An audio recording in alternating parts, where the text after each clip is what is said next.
Heureusement, nous avons déjà en ce moment un groupe de chercheurs qui se consacre à l'analyse du discours scientifique, avec Françoise Bastide à leur tête.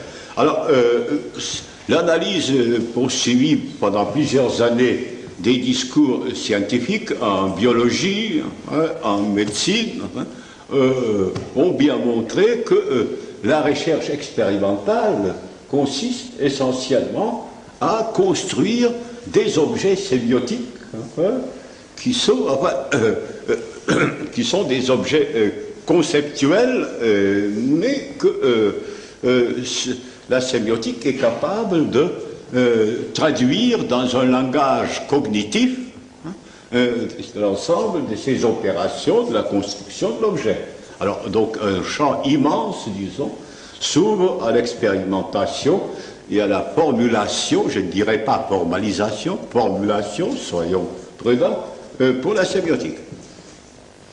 Je ne sais pas jusqu'où on peut aller trop loin dans ce domaine, mais pas plus tard qu'avant-hier, un de mes élèves m'a remis un texte de 150 pages intitulé L'approche sémiotique de la théorie quantique, de la théorie des quantas,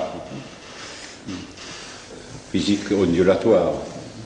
Bien, alors, maintenant, si on revient à cette considération que la syntaxe sémiotique est essentiellement une syntaxe modale, alors on voit qu'il faut faire un grand effort pour développer les différents aspects selon les modalités de cette syntaxe, selon les modalités prises en considération. Et en premier lieu, évidemment, la sémiotique déontique, la sémiotique des devoirs, parce qu'elle a déjà un précédent, un effort parallèle, celui de la logique déontique, enfin, qui vous est connu tout de même en Finlande. Enfin, vous voyez, avec des noms comme Konrit et Hintika, enfin, ce domaine n'a plus de mystère pour vous, je suppose. Alors, on a compris. On a compris, c'est tout. Voilà, bien. Alors, seulement, enfin, si les logiciens s'acharnent, disons, sur l'aspect de devoir-faire, sur l'aspect déontique imputable au sujet, on ne doit pas oublier qu'il y a la place pour une sémiotique volitive, également. Vous me direz que c'est un champ qui est occupé avec plus ou moins de puissance par la psychanalyse. Seulement, la sémiotique, je crois, a des choses à dire sur la question, ne serait-ce que parce qu'elle se proposerait volontiers de formaliser la psychanalyse, ce que les psychanalystes refusent toujours de faire, en refusant tout métalangage. Là, il se montre infidèle à l'héritage de Sigmund Freud, qui, lui, parlait constamment d'une métapsychologie.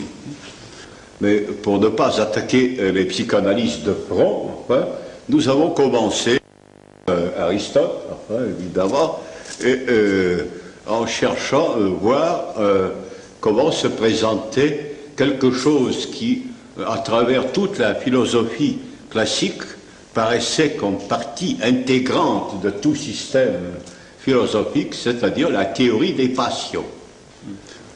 Alors, pendant toute une année, les gens qui travaillaient avec moi dans mon séminaire se sont promenés d'Aristote à Spinoza, en passant par Descartes, en aboutissant à Nietzsche et à Freud, finalement, pour constater que l'ensemble des philosophes, quand ils produisaient leur théorie des passions, leur donnaient une forme taxinomique, c'est-à-dire une pure paradigmatique, un arbre, comme on le disait tout à l'heure ce matin. De manière inattendue, c'est Nietzsche et Freud qui ont les premiers commencé à interpréter les passions en termes de syntagmatique, en termes de discours, comme des séquences d'un discours intérieur, disons, ou d'un discours en présence d'un autre sujet. Alors, c'est à partir de là, donc, que nous avons cherché à remplacer les dénominations des passions telles que colère, avarice, générosité, etc., admiration, remplacer ces dénominations lexicales par leurs définitions. Et ces définitions sont toujours actentielles et comportent deux sujets, sujet et antisujet, leur interrelation et des modalisations différentes